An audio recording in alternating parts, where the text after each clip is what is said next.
I can tell you, like the case with Okta, I can almost guarantee. I mean, I haven't been sit on the inside, obviously, but just knowing and doing this a bunch, I know that people were like, okay, what do we tell customers? Like, well, what customers? You know, and there were probably questions about like, I mean, they're always in these things like, okay, well, do we need to send something to all of our customers? And then there are people like, well, that would cause maybe a whole lot of problems and panic that maybe is unnecessary. So, and then you think about, well, what role does our marketing who should then tell customers, right? Is this a marketing thing? Is this a legal thing? And so all those things are things that hopefully, to your point, as you're setting up exercise to tabletop, ask yourself, create the situations that kind of force you into answering those questions.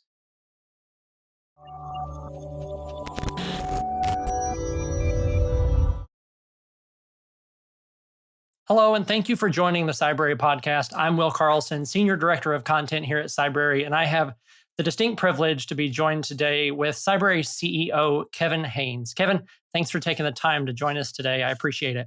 Yeah, thank you for hosting me, and can't wait to have this conversation.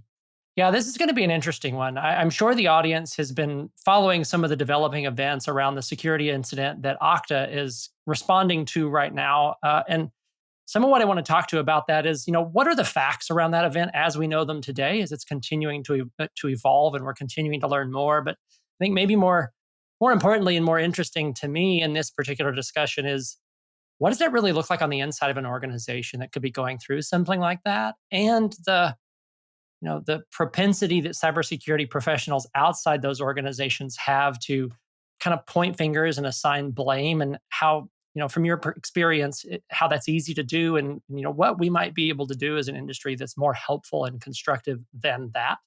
So just kind of paint a picture and give us some context as to what's really going on in an organization like Okta. Yeah. Well, first of all, it's not easy. It's a pretty terrible thing, and you're right. I always think about or would encourage professionals to be humble, and just think about it very easily could be you and your organization, and it might actually end up being you and your organization, and so just being a quite humble professional is what I would encourage in this, and in fact, in my organizations, I always tell the team not to go out and comment on that kind of thing. There's just I don't see any really benefit from that. So it's surprising to me, when I see people doing this, and especially when they're representing their organization in a platform, like LinkedIn, for example. It's surprising to me that organizations, sort of don't find that problematic. So for me, I would say it's extremely chaotic, and what in terms of the facts or the observable facts are really, it's a small finite set, and what you need to know and what you want to know is a pretty huge list, right?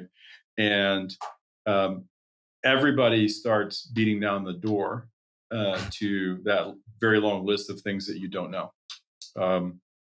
And there's a whole lot of emotion, and for the people that are involved in that, it's a hard thing to go through. So I always think about like having a good dose of empathy for what that is going to feel like. And I think there's this desire in our industry, which is a good one, which is, okay, how do we learn from these things? Mm-hmm. How do we make sure that if there were mistakes or things that we could have done, that those things come to light?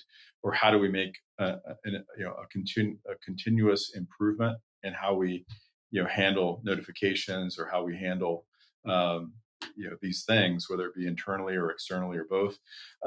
That there's a time and place for that, right? And it may not be right when sort of everybody's in the thick of it, trying to Yeah. get accurate information. Yeah, that's an interesting one to me, right? So I know when the kind of the early story broke before Okta had actually said anything publicly, people immediately started, shame on Okta, how dare you? But it's interesting to look at the facts now as they're starting to develop and we know more. I don't think this is turning out to have gone how very many people may have speculated. So, right. So, I guess just for some of the cast of characters, for those that may not have kept up completely, there's a couple of interesting names here that I'll throw out. But Sykes is a customer service firm that was purchased by a company called Cytel. And Sykes was a customer service firm engaged by Okta. Okta's using this company for customer service. They get acquired by somebody else. Why is any of that relevant? Well, we'll go through the facts here real quick. So on January 16th of this year, Lapsus first gained access not to Okta, but to Sykes, a legacy network in Sykes' organization via a VPN vulnerability. So these ever ubiquitous VPN problems, remote access, it seems like there's constantly CVEs floating around VPNs of all various flavors. But January 16th, it doesn't have anything to do with Okta yet. On January 21st, Lapsus finds a file in their network called, of all things, domadmins-lastpass.xlsx. So, a simple, I've talked about this, if you're in an environment and you're trying to move laterally or you're looking for local credentials on a machine, what are you going to look for? Well, you look for PDFs, you look for Excel files, you look for anything. And man, I bet those adversaries probably knew they hit the mother lode when they found that file, you think? Yeah, yeah. My guess is they had other ways to get it too, but yeah, that'd be a good day for them.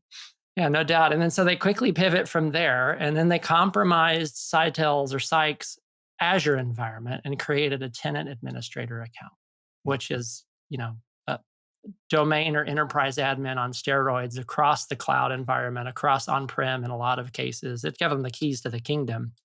But we still haven't come back around to Okta just yet. So, and the news hasn't even really broken. On March 17th, Mandiant issues a report because they're engaged by Sykes and Cytel to look into the event. And at that point, they realized that Okta might be involved. Mandiant did. So they rendered that report and they provided it off to Okta as well. Things are quiet until March 22nd when Lapsus starts releasing screenshots of Okta's internal networks. And that's when the finger pointing really starts. And then come March 28th, Okta releases a blog post saying that 366 of their enterprise customers, or about 2.5% of all of their clientele, were impacted. And then now we're here kind of towards, we'll still continue to learn, but as of the week of March 21st, UK police have arrested 7 people connected with this, aged between 16 and 21. So I think there's some really interesting facts here, but one of the ones I think I want to start with as people are pointing fingers early in this process is it didn't start with Okta. It started with a third-party provider that they were doing business with that was acquired by somebody else. So I just wonder, have you seen those changing of hands and that chain of command and that third-party risk in the incidents that you've been a part of figure high? And do you expect that that's going to continue to grow, or what's the trend on third-party risk? Yeah. I think it's part of why it takes some time, right, to figure out the answers to the questions that everybody wants to know, because that's not simple, right, to unwind that. I think what you say, like this idea, of whether you're inside the company or outside the company, you're kind of looking at what's above the water, like the piece of iceberg that's sticking out above the water, and you think that's it, like that's the iceberg, what you don't realize is how much of that iceberg is below the surface that you can't see. It is oftentimes where all the volume is, right? It's the big part, and I think imagine that's the situation internally too, right? I can tell you for like the first report is always wrong. The first battle report is always wrong, and you just have to sort of assume that, and just know that you're going to be in a process of discovery. that could take some time. But yeah, I think of it that way. And as organizations, think about that process, and as others are looking at that, I think it would be fair to assume, and probably a good practice to assume, you don't know most of this story, right? And so to kind of make assumptions, um, about it, you're probably going to end up being incorrect, right? And I mean, look, I think as an industry, again, I think there's a time and a place to question everything, right? And look at the facts. And it's hard not to, as you follow a story like this, it's hard not to to say, well, I wonder what happened, and maybe this or maybe that. And but there's a difference between, I think, yourself sort of wondering those things, and going out and kind of attacking, almost on the attack of an organization for something which you don't have an understanding. Yeah, I know you said something before that resonated really well with me in maybe a little bit of a different context, but the enemy's not in the room, right? So, I Right. mean, as cybersecurity professionals, if we're bickering and arguing with each other, I think we're probably focused in the wrong spot, right? Yeah. Now, Will, in my experience, the preponderance of security professionals, the majority of security professionals they're not out there, trying to beat up somebody about, in public about this kind of thing. And the ones that have been through it and have experience are typically not the ones doing this. So a lot of times you can kind of look at the threads, and draw your own conclusions about, the people that are sort of are doing that. Yeah, that's really interesting. I wonder. So, kind of rolling back here more generally, what does it look like in an organization when you get this credible alert that has been analyzed and evaluated, and it looks like there's more to it than just a normal alert that an analyst can say, yeah, that's not really a problem. Yeah. So what is that kind of chain of Yeah. events on the inside of an organization from, I think we've got something, you know on through to, I guess, all the way down at the end of resuming normal operations kind of look like? What's a day in the life of an incident commander really look like? Yeah. Well, I think too, it kind of depends on where the organization learns about or hears about, the problem. And I think it would be accurate to say many times an organization is not finding out from their own, systems and their own analyst, and kind of following that progression. A lot of times they're finding out because someone else told them, and that could be law enforcement. Oftentimes it is law enforcement, or it could be another organization, that's investigating something, and sort of there's a tail that leads there. It could be a security provider, that they're working with. Um, so I think a lot of times you're finding out something from somebody else, Mhm. and then it becomes like, okay, well, who is this? Who is this that's telling me this? And what is this claim, and what is the validity of this claim? And you know where all is this, where is this known, and how do I respond to this? And so it kind of depends, I'd say, what, like, how that takes shape. But in the example you provided, where, all right, we have eyes and in our network, and we're able to, detect things, and we see something that rises to the level of, okay, I think we have a problem here. That what I would always encourage, again,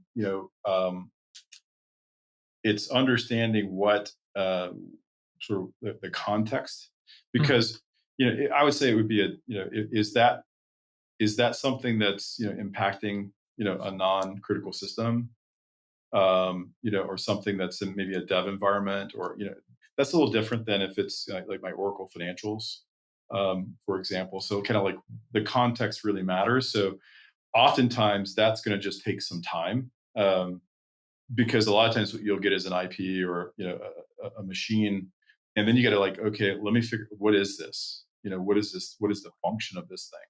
And you have to sort of start peeling that back. And you're oftentimes trying to ask a lot of questions really, really at the same time. Like, okay, how did this happen? And what else has happened?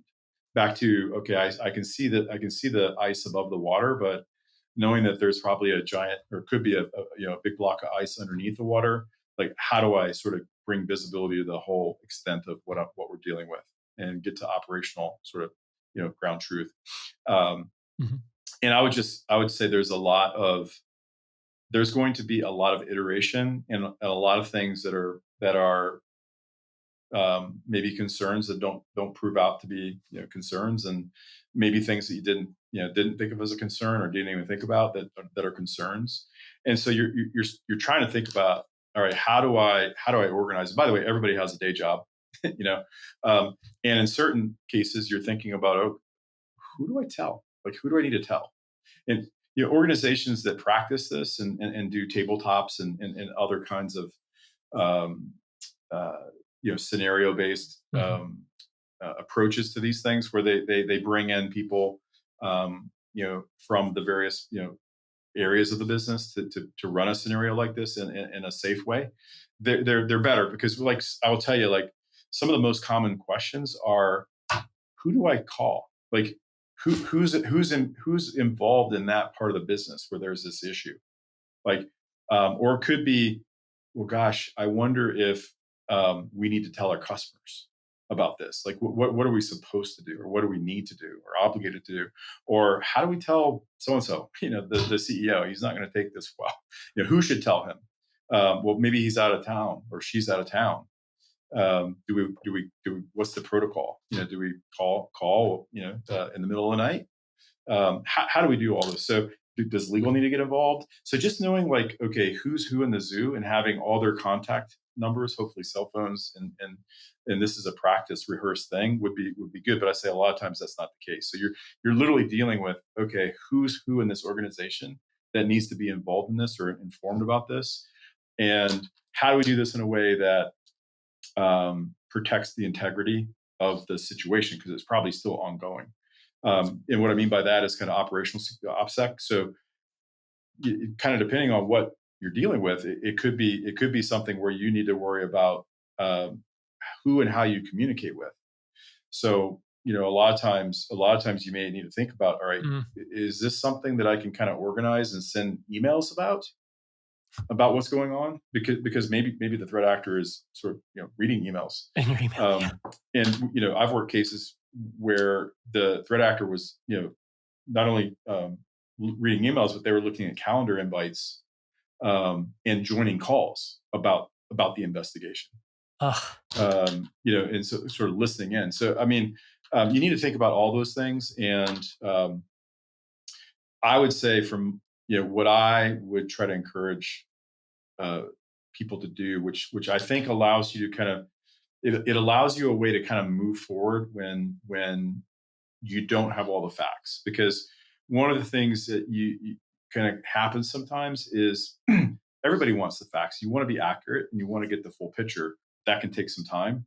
And so you can't, if you can't wait until you have all that, or it's going to feel like, well, you're not doing your job, or hey, this took way too long, or this company, organization, or person should have been much faster or much more responsive. And so I think one of the way to handle that is to think about a logical separation of what we know as of now, what it is that we really are trying to learn and understand, but we don't know yet, right? So we don't know, but it's a critical, we think it's critical that we know, and we're working to find out. And then, what do we think? And then, what are the actions in the next update? When will be the next update?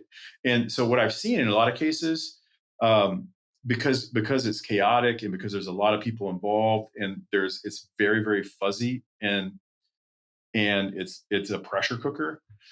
It's very easy to lose the separation of those things, Mhm. where facts and what we don't know yet, and what we think, start to enter into sort of a combined sort of brief. and you can lose a lot of you can really lose a lot of fidelity in that. Or you don't put anything on there because you don't want to communicate anything that's not proven or fact yet, which isn't good either way. So I would just say, look, have a methodology, and stick to it and be rigorous about it. Where it's okay for people to say what they think or what they're speculating, but like be really clear that it's what you think and you're speculating, Mhm. and be clear, distinguish that from what we know as the facts now, like observable facts now. And then what we are also be clear about what it is that the organization or the individual needs to know and is working to find out. And if you can do that, and then when is the next update? Because this is going to change. It's going to be changing really fast. And if you can do that, I find it to be a pretty credible way to work with teams, both Mhm. outside the company and inside the company, and stakeholders of all kind, to kind of get on a same page, if you will, about those things. I find where you're not doing that with a lot of fidelity is where you'll get in trouble. It seems clear to me from, talking about those plans and having practice and tabletop exercises that it's pretty important to control as many variables in these situations as you can ahead of time so that you're not smoke testing a bunch of new processes or procedures in the heat of the moment. Yeah, Ha- it's hard though. It's hard to do, and to make it feel real. But I can tell you, like the case with Okta, I can almost guarantee. I mean, I haven't been sit on the inside, obviously, but just knowing and doing this a bunch, I know that people were like, okay, what do we tell customers? Like, well, what customers? You know, and there were probably questions about, like, I mean, they're always in these things, like, okay, well, do we need to send something to all of our customers? And then there are people like, well, that would cause maybe a whole lot of problems and panic that maybe is unnecessary. So, and then you think about, well, what role does our marketing who should then tell customers, right? Is this a marketing thing? Is this a legal thing? And so all those things are things that, hopefully, to your point, as you're setting up exercise to tabletop, ask yourself, create the situations that kind of force you into answering those questions. Okay, this is what happened. This happened. This is what we know now. All right, who needs to be involved? What are sort of the our policies around notification, for example, or obligations, and then sort of, okay, who's taking lead? Who's talking on behalf of the company? Are we being proactive, or are we saying, no comment? Like, how are we managing that? Like, work through that, and then now inject a little twist, right, into the scenario. So what you knew now sort of changes a little bit, or maybe a lot. Okay, now how do we play that across all those roles in the organization? And by the way, I would say, not too many, probably. It's hard to do this on if you haven't done it ahead of time, but you should. I think you should think about legal privilege. So how do you do everything that I just said in this whole process in a way that you have it under privilege, such that, because that can become really important later. And then the other piece is, I think you should have a PR firm, that helps you, and war game these scenarios with them. Like, bring them in, and bring your lawyers in, to practice things like, okay, how do we put stuff under privilege, right? Because maybe a lot of people who don't know that protocol, and they could send some stuff around that kind of breaks the privilege. So, like, practice with your PR firm. Yeah, responsible disclosure is tough, right? I mean, I think that's another one of those areas that it's really easy to say, well, somebody should have said something sooner to somebody else, or they should have told us this fact earlier, or I mean, again, to your point, when the iceberg is constantly evolving and developing, there's something to be said too for not disclosing too much in a way that hampers the ongoing investigation or Yeah, causes yeah. undue risk. Or I just don't think it's as straightforward as, well, you should have told us everything you thought you knew before you knew it. Yeah, I mean, I don't know that does. A lot of times sort of do the math, and it's just I don't know if there's a right answer, but what is going to help? What is going to help, and what's going to harm? And sometimes just dropping everything that you speculate, or things that you don't know, but they potentially could have. They could be something. That's not necessarily going to help anybody. Um, so I think back to What people need is a reliable source of information that they can, and when I say reliable, I mean, okay, this is every day at 4 o'clock or whatever, every day at 2 o'clock or twice a day at these times. There's going to be information that comes out. It's going to tell me what the known facts are, what the observable facts are, and that will change like every day or every half day or whatever you're doing. Likely the facts, there may be new facts introduced. There could be even some facts that you thought were facts in, prior, where you have to kind of go back and say, well, it's a little more complicated or a little more nuanced than that. So and I think it is okay to say, look, here's what we don't know yet. But I think it's somewhat, at least for me, it's always comforting to know, all right, because that's probably a question I have, which is, whatever this, and at least this organization knows that, and they're looking to get it, and they can give me a status update on, okay, we need to know X, or we think it's important to know X, and we're working on that, and then again, it's okay. I don't mind an organization or a group telling me, hey, here's what we think, like this is what we're sort of speculating, but just be clear that that's what you're doing there. Yeah, that's great. I wonder, maybe to take a little bit of a different approach to this for, kind of what's going on inside an organization. So whether they have an IR team that they brought in from the outside, or whether they've got their own team that are responding, in your experience, in the midst of a live and active and a potentially ongoing event like Okta may be going through right now, what does that look like for a cybersecurity professional in the seat? Well, long days and nights probably, and that they'll probably find themselves doing a little bit of everything, because I mean, when you start to really put the systems to the test, and it's like, okay, go get me all the logs, go get me all the logs for the last whatever, and to deliver on that, sometimes it's easier said than done. That's just one example, but it's all those little things that shouldn't be hard, that when it's like under pressure and everybody's taxed, getting those things done is hard. So I think one of the things that's really important for the cybersecurity professional, one is to try to bring some order to the chaos. Try to bring calm to the storm. One way you can do that is just by saying, okay, let's keep a running board somewhere of who's involved in this, and what's their phone number. I mean, I know that sounds ridiculous, but like things like that, in the heat of the moment matter, and making sure everybody has that. What's our mode of communication, and do we feel like it's do we feel like that's a secure mode of how are we doing this? And sometimes you have to do it off out of band, like communications, like, okay, because I can't trust the in-band stuff for whatever reason. So, hey, here's how we're going to keep everybody informed out of band, and just sort of managing that. So you're like, if you think about that, Will, like all the things that you've probably been trained to do or exercised are probably in band, right? And now all of a sudden you're having to communicate in things that are sort of out of band. So that's an additional sort of stressor, and so you're dealing with that.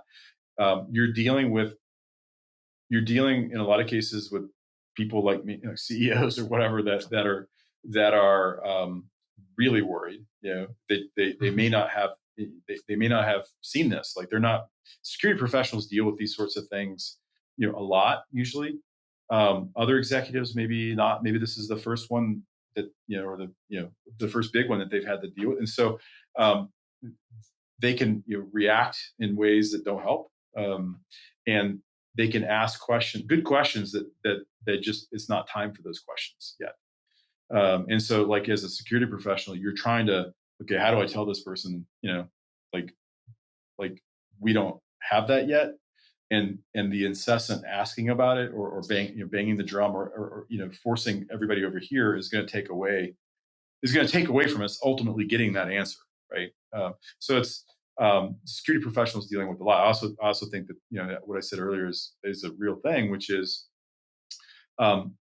it's not uncommon for lack of sleep, because you get sort of the adrenaline, and that'll keep you for a couple of days, kind of just going, and then people start crashing.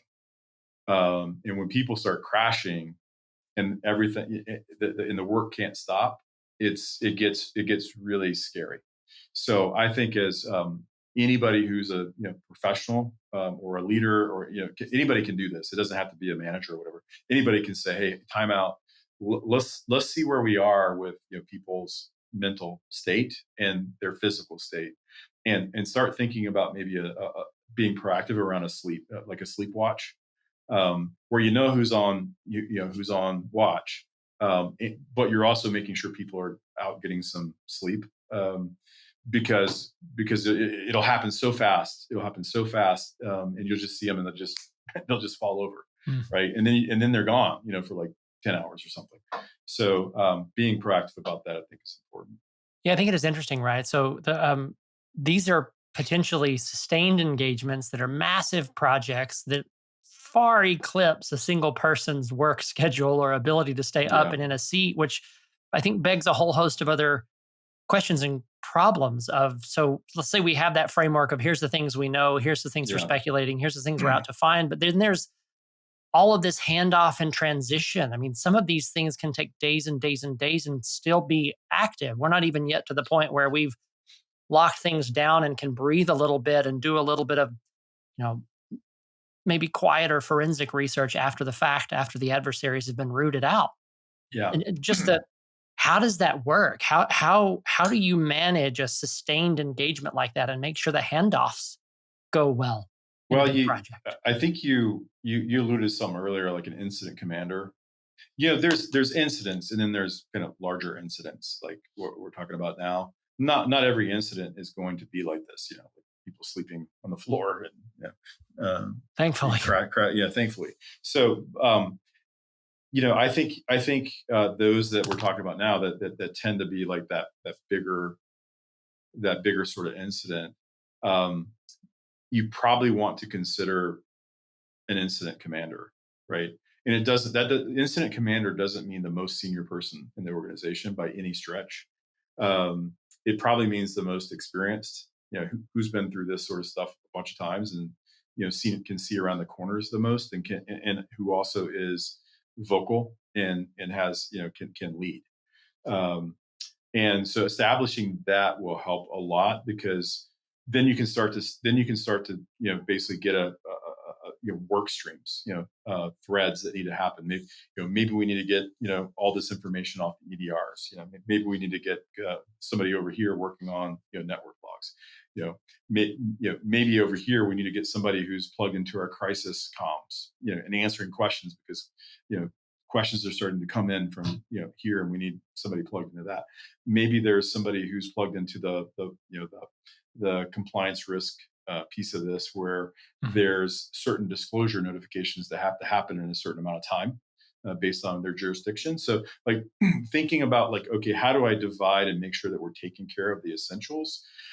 I would just say, like, if going and hiring it sounds like Okta did the right thing. They're hiring a strong incident management firm, and I'm sure they have a very strong incident manager that helped there, commander that helped there. Like, that person does this nonstop. That's all they do. And so the reps that they're going to have and the experience that they're going to have will probably vastly exceed the internal team. Which maybe they do this once or twice a year, hopefully not, but maybe they do. Mhm. Um, and so just think about the person who's going to the gym every day doing that versus the person who goes there once or twice a year. It's just go get that person, go get that experience, and when you hire them, let them lead. Don't think about it as that's that company and this is my company.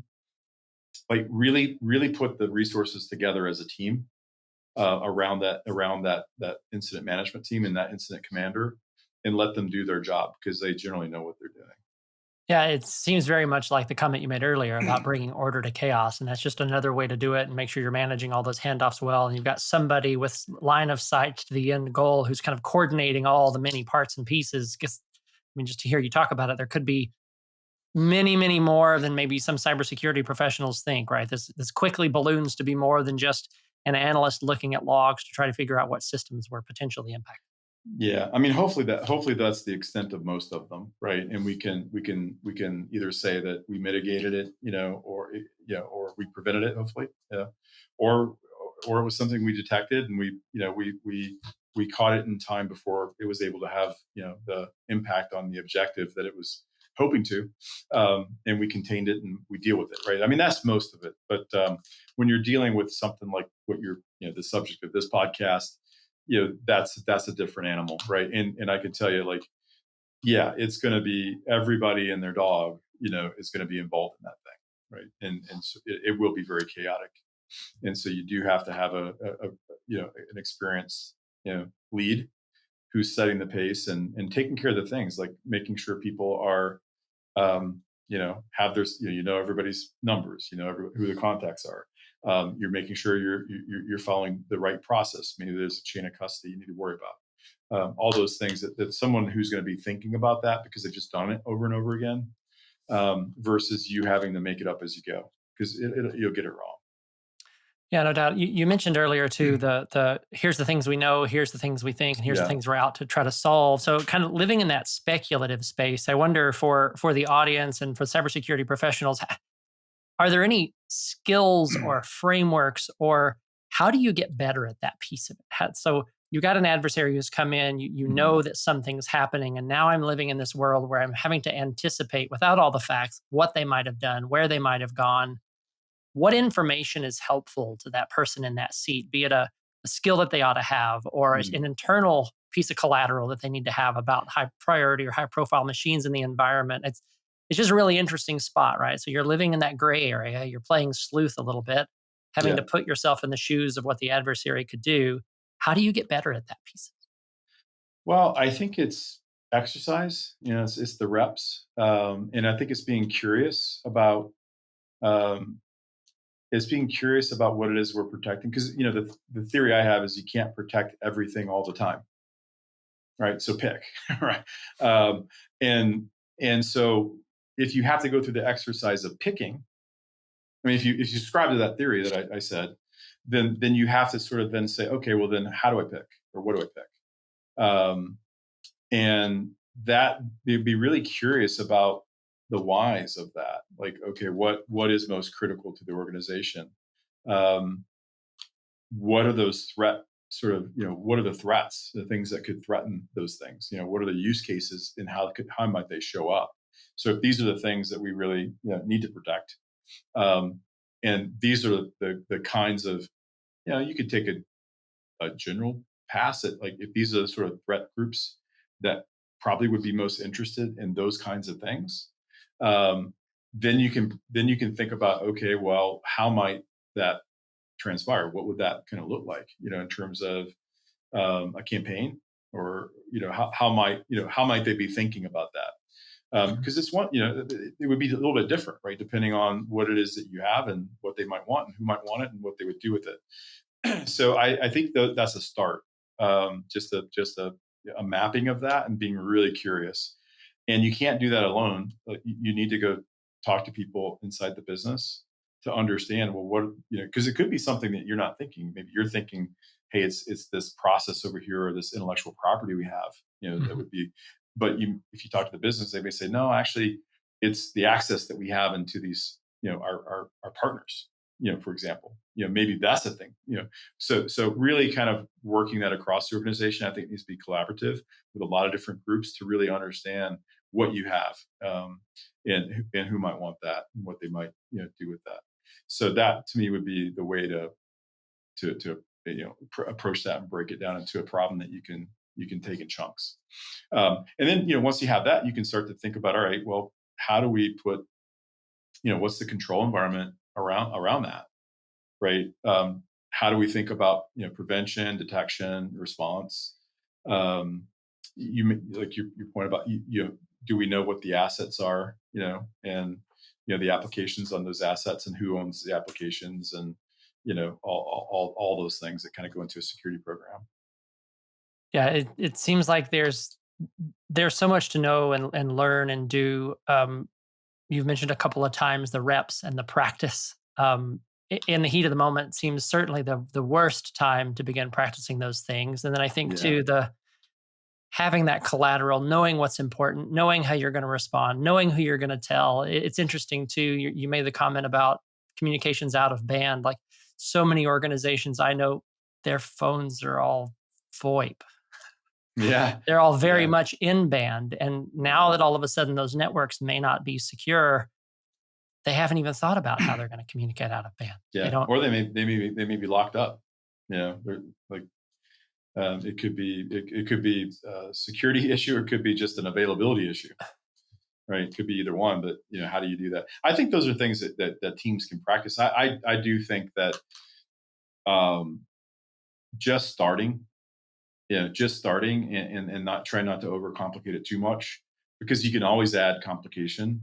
You can always add the twists and turns, like I was talking about earlier. Start with a basic case, like, okay, um, you know, uh, we wake up this morning and our site's DDoSed or whatever, right? It's changed from what we want it to be to something else. All right, what do we do? Like, I know that's super basic, but like start with the basics and then work your way up. Okay, hey, we just got a call from a reporter. Our CEO just got a call from a reporter that says some information has been leaked, that we've been breached, and they're going to go public with a story in 45 minutes. Do we want to comment? Those are the scenario, and it's like, okay, what do we do? Who do we call?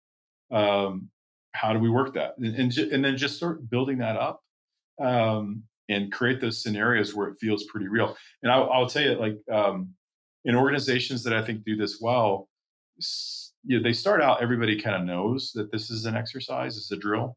But once they get good at it, sometimes you don't know it's a drill. They make it feel so very real, and design that in to kind of really get those reps in that test where it's feeling like, okay. We used to do that sometimes at executive retreats, where we were doing like maybe we had a executive sort of meeting. We knew we were all going to be in one place at one time, and our CISO would walk in. He's like, and it felt very real because I've got some bad news, and he would proceed to kind of tell us something that felt very real, and he would show us, like, we're like, oh my God, and then we would start trying to go through that exercise. Somewhere in the exercise, we kind of got a hint that we could kind of tell, but it felt very real is the point, and we had to kind of work that. So I think there's no substitute for training. If you think about how much time and money do you spend on the technology, and how much time and money do you spend on the people in the training? I feel like we're at this point now, as an industry, where the most risk that we can reduce for the next dollar that we spend in cybersecurity, to me, that equation says invest in your people. Invest in your people. Give them the things that will give them the tools to do the job, and via training and exercises, these things that we're talking about. Yeah, you mentioned earlier, like going to the sim and trying to round up all the logs. You can have the best sim in the world, but in the heat of an event, it's not going to round up the logs and make sense of them for you. Yeah, well, even just the basic, like I can't tell you how many times an organization that thought that would be easy, and thought that, like, found out that they couldn't do it, for a myriad of reasons why it was like a problem, or they found out, hey, I thought we were actually not rolling these logs, but it turns out like that was our policy, but guess what? The logs are rolling, and we only have 7 days or whatever, and we're not back. You find stuff like that out in a real exercise that will surprise you. Well, I think those environments can be so complicated, even relatively small environments with so many different hands ultimately in the pie, that somebody may have come back around, some sysadmin who maybe should or shouldn't have realized we're running out of disk space on that particular machine. So let's just change the Yeah. change the log rotation. It won't hurt Yeah. anything. And all of a sudden, the company policy that was to retain for 30 days is suddenly turned into 7, and nobody knew because somebody unintentionally was just trying to make life easier and keep the machine from crashing. That's right. I think it's Yeah. interesting too that if I wonder your thoughts on this. If you're not coming up with these scenarios and testing them, adversaries will help you find ways to test them. Yeah, that's definitely not the preferred method.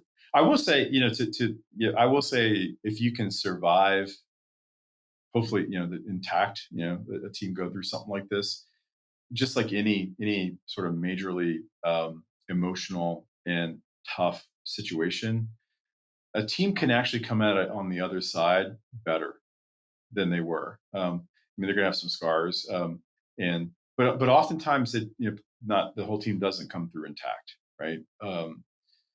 Back to we have to have somebody to blame, right? Whatever so um, that is something where in a situation like this, bonds can be formed, you know, very strongly. They can also it can also cause the opposite to happen, where you don't ever want to work with that person again, or those kinds of things. But generally, what I found in the cybersecurity professionals, um, most people who choose this, they absolutely chose it. They didn't just like wind up here. It was something that inside of them, whether they realized it or not, that drew them in. Mhm. Um, I find it interesting if one of the things when I'm talking to people, often ask them like what they do in their free time if they're not and a lot of times they're like they're volunteer firefighters, right? Or they're doing something like that where and I think that's kind of goes to hand in hand with when these things happen. Generally, you see. I know we started this conversation with seeing some of the worst in people. Yes, but generally, I think for the most part, the 80-20 rule, you'll see the best in people. People will rise to the occasion. People will who maybe don't get along will sort of put down their differences and figure out how to work together to solve something. And I think generally, like you don't see all we see is the stuff that people are kind of remarking on and kind of being, kind of finger pointing or whatever. Mhm. You don't see all the the comments of support. Um, that we tend to not to see that stuff, but I think that generally is there, and there's probably a bigger part of the community that has empathy for and and appreciation for and wants to help than there is a part of the community that's just sort of trying to make a name for themselves or beat up on other people when they're down. You mentioned this before a little bit, and kind of in the heat of the moment, how to take care of your people, and I know it's something that you care a lot about. So now I wonder, let's say you're past all of this, you're through it. The team has survived it.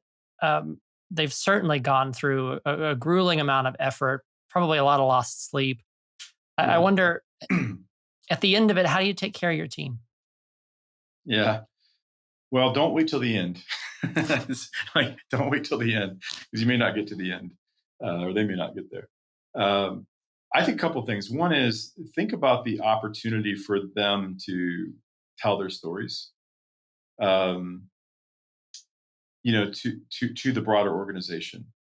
Um, because I'll say a couple of things. One, like I've never seen budgets flow so freely or the heroes like the hero stories be told so vigorously than after something like this happens, right? Mhm. Because I mean, a lot of times organizations they may not know the everyday hero in the security organization, the IT organization, but when something like this happens, all of a sudden they tend to they tend to those stories tend to go around, right? And the heroes sort of tend to become everyday heroes, the real heroes. So I would say have the leadership team really help that process.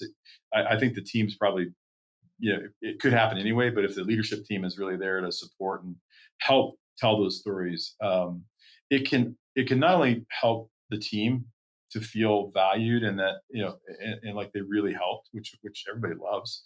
Um, it can help the organization actually understand um, the role of IT and the role of security and what some Mhm. of the implications are and why some things are important. So take advantage of it.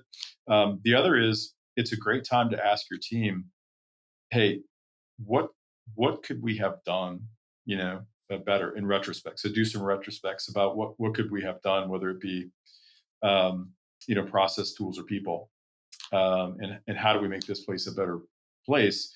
Because there's probably my point about the budgets. There's probably not a better time where sort of the ear and the checkbook are open to those conversations. So don't let that go. That because that'll help your team ultimately. Because they'll probably tell you a lot of things that could have made either prevented or made the Mhm. process of mitigating that better. And so now would be a good time to do that. Um, and I think too, just there's never a good time for taking some downtime, right? But figure out how to give the team some downtime, right? Um, they probably need to disappear for a little while, and they probably need um, that to be planned, so not everybody disappears at the same time. But think about how to do that. Yeah, I mean that would be my and invest in them, right? As I said earlier, I think the best thing um, we could do to reduce our risk is to train our people. Yeah, preparedness is a big thing. One thing here, you mentioned the hero stories. It's always so interesting to me, and it's not always your most senior person that's the hero story in these events. Is it sometimes it's the analyst that's new to the team that happens to get a sneaking suspicion because they were just in the documentation about an important machine, and they're the reason the breakthrough comes in. So I think everybody has a part Yeah, to play in these potentially in each of these events and the hero stories too. yeah, yeah, 100%. It's like I said, the everyday hero. Um, that's often the difference between one of those little incidents that we're talking about and a really big incident, right? And boy, when that happens, hopefully you love them up. Yeah, no, absolutely.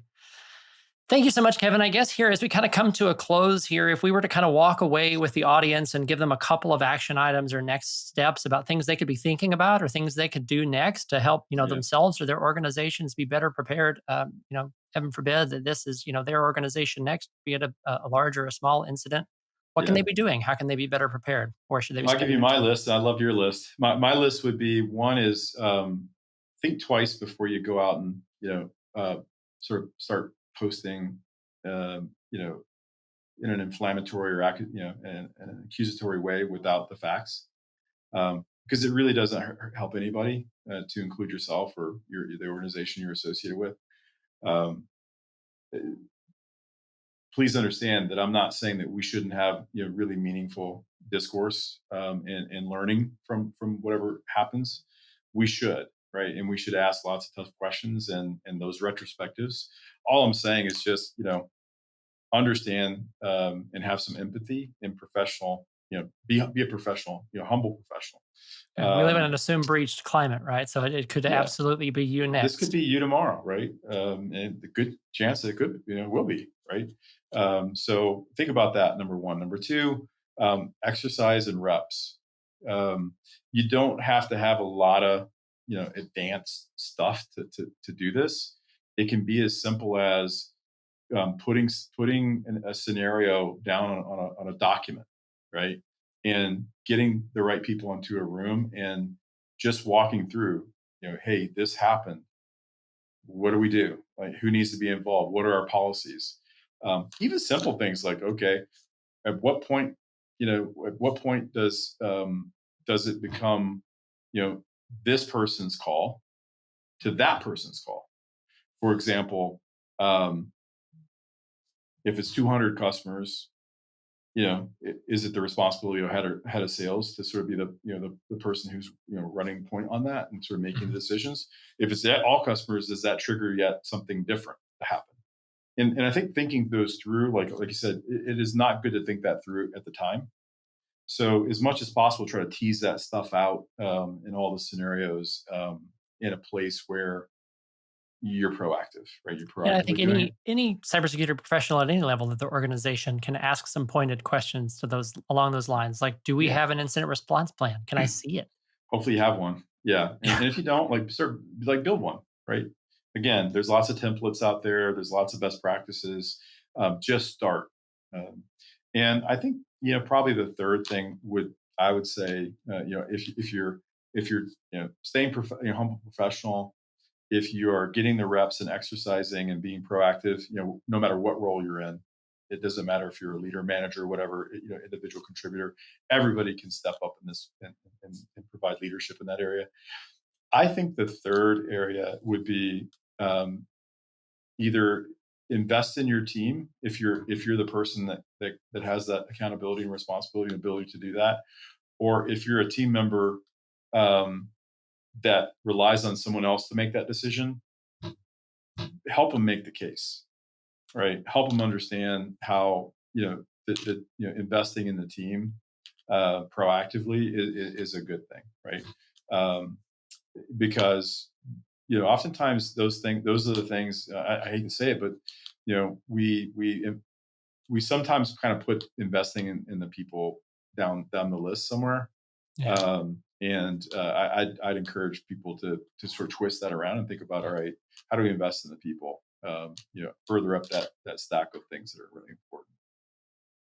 Yeah, that's great. I am certain of one thing in all of this, Kevin, is that we will continue to learn more as Yeah, intel comes out from this situation with Okta. I stand by my earlier comment that I bet many, maybe none of those that were pointing fingers early in all of this, the few that there were, could have guessed the facts as they stand today. And I anticipate we will continue to see some interesting ones come to light. Even just, I yeah, know when the news broke that it was largely a collection of, I think the headline read, "Teenagers Breach Okta," which again is sensationalizing a little bit candidly to make a good headline. But yeah, um, relatively, from what we can see right now, off the shelf tools used by this relatively young, motivated group. And I think we'll continue to learn more. And hopefully through the end of it, I'll be a little humbled by what the reality is of what Okta is going through. yeah. I hope so.